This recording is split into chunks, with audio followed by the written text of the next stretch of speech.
90-ականների հացերտերը հիշում ես։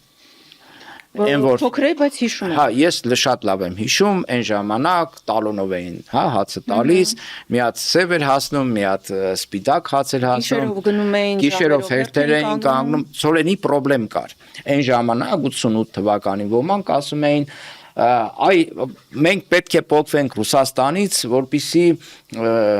անկախանանք, ինքնիշխան լինենք, ու ինչ էին ասում, կապրենք ինչով, շատերը գիտեն, կապրենք ջերմուկով, Սևանի սիգայով, ելակով,